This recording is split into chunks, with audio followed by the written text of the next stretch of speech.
del DEDUED, de la Educación para el Desarrollo, Dirección Universitaria de Educación a Distancia. Bien, queridos alumnos, el tema que hoy traigo es un tema bastante controversial, bastante discutible y está vinculado al curso de Derecho y Realidad Nacional. El tema es el proceso de reforma en la justicia en el Perú. El tema de proceso de reforma es un tema que ha sido durante estos años duramente cuestionado. Justamente la manera en la que se ha venido desarrollando la Administración de Justicia ha ido estableciendo la necesidad de tener que reformarla. Reformarlo en todo nivel, no a través del reconocimiento del derecho sustantivo, sino prioritariamente sobre la parte procesal, porque lo que se busca es una garantía, un cumplimiento estricto de las garantías procesales y un cumplimiento estricto de los procesos y de los principios procesales que rigen a estos procesos que dan en todo nuestro quehacer jurídico.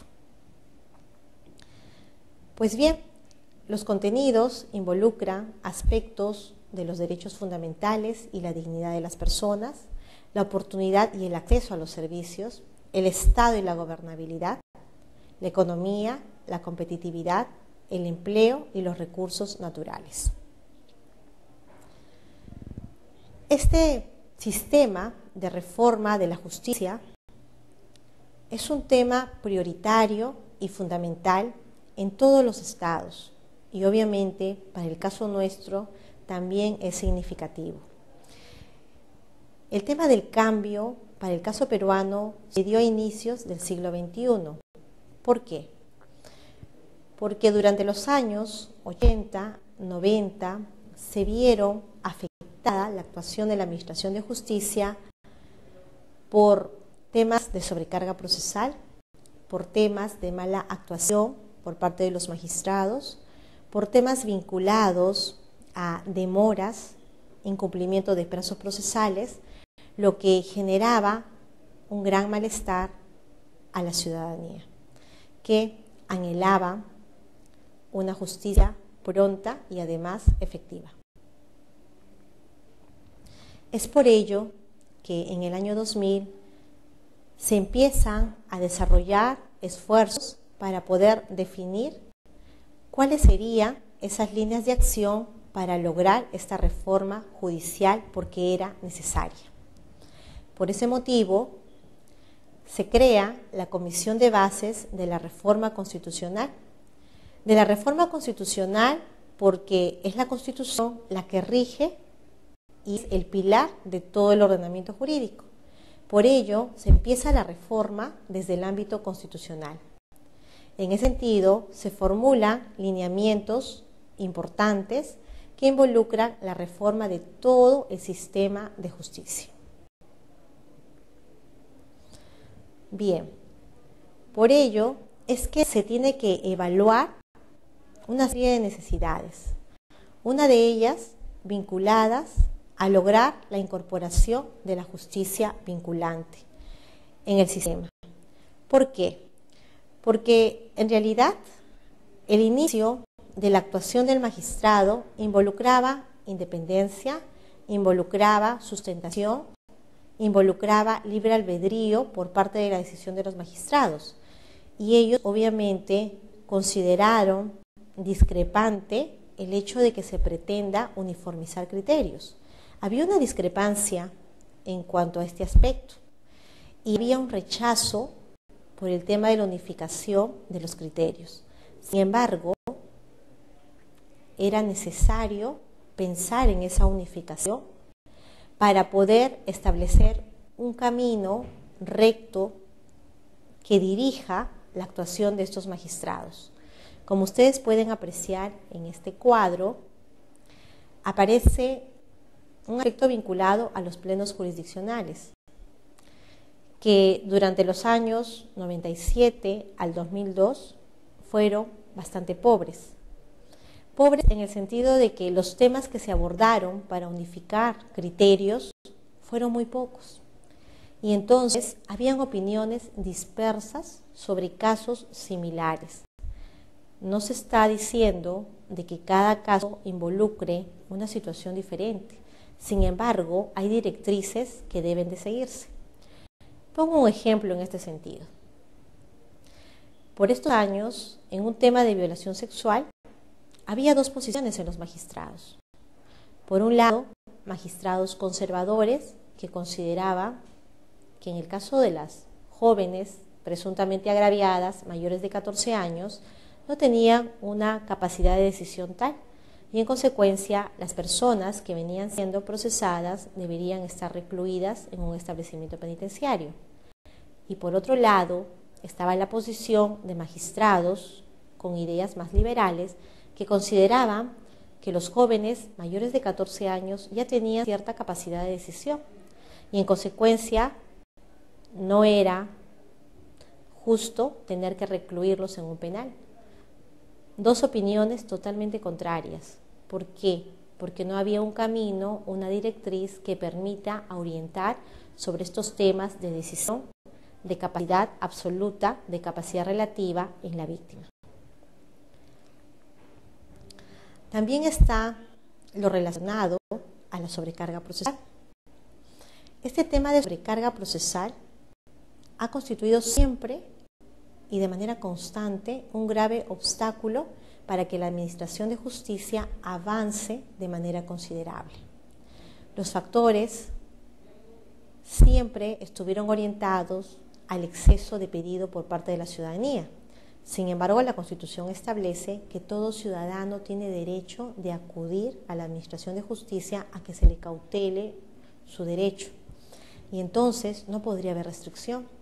El tema de la sobrecarga se da también en función al tema de capacidad de decisión, al tema de cantidad de magistrados y al tema de calidad de magistrados. Entonces, al haberse producido esta sobrecarga, la mala imagen de la Administración de Justicia era evidente. Y la mala imagen y el retardo en la Administración de Justicia incuestionablemente vulnera en ocasiones principios procesales elementales, como el cumplimiento del plazo, como el ejercicio del derecho de defensa, como las garantías que permiten el desarrollo en un juicio de manera justa y también vulneran en ocasiones los derechos fundamentales, al no haber una adecuada prognosis en los magistrados sobre los casos en concreto. El cuadro que podemos ver nos muestra la carga procesal que se dio en el año 1999, cifras bastante elevadas. Sin embargo, estas cifras fueron en aumento durante los años 2000 al 2008 aproximadamente. Ya por el año 2003, a iniciativa del Poder Ejecutivo, se crea Seriajust, que está destinado a crear un plan integral de reforma a la Administración de Justicia. Y la actividad que tuvo el Seriajust primero fue crear un documento que permita lograr los objetivos que se tracen en el mismo a través de acciones. Y es por ello que su actividad, desde el punto de vista de accionamiento, se da recién al año siguiente, en el año 2004. Este Seriajust ha jugado un rol importante para la iniciativa de cambio de la reforma en la Administración de Justicia.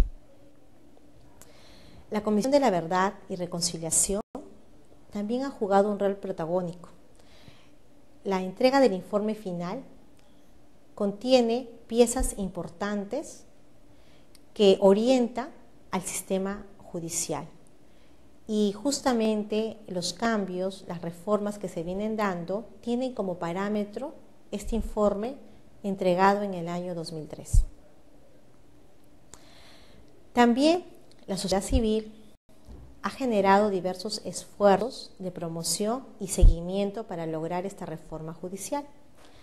Se han conformado diversos consorcios Una de ellas es Justicia Viva, que ha contribuido, al igual que los demás consorcios, en la elaboración y seguimiento para lograr los esfuerzos de la reforma ansiada.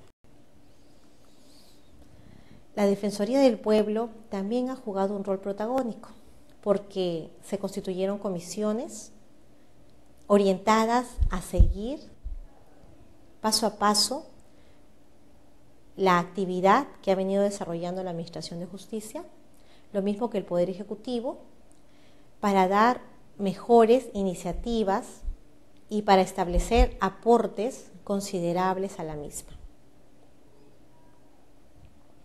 Por eso es que tenemos hoy en día una reforma que está cada vez irradiando a todo el territorio nacional. Y me estoy refiriendo a la reforma del Código Procesal Penal, que como podemos verlo en este plano, en este mapa del Perú, se ha iniciado como plan piloto en la zona de Huaura y se ha ido irradiando hacia los demás departamentos, como La Libertad, como Cajamarca, como Tacna, hasta llegar, en el caso de Lima, solamente con el uso de algunos articulados que están estrictamente vinculados a temas de delitos contra la administración pública.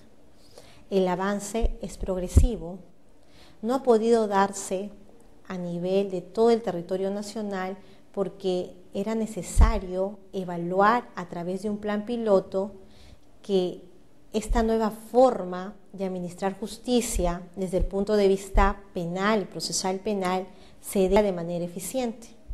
Este nuevo Código Procesal Penal contiene lineamientos muy claros y muy importantes. Hay una distribución adecuada de roles. El Poder Judicial, a través de sus magistrados, está centrado en ver que el proceso se dé con el cumplimiento de las garantías y los principios procesales. El Ministerio Público centraliza su actuación en el rol de tener que recabar las pruebas por la función que le ha delegado la Constitución. Es el órgano que está encargado de ver la carga de la prueba. Al abogado también se le ha dado su lugar al permitirle actuar en igualdad de armas frente al Ministerio Público. Ya no hay, por ejemplo, una restricción en cuanto al tema de conocer el contenido de un proceso. Las copias de los actuados les son agenciados al abogado.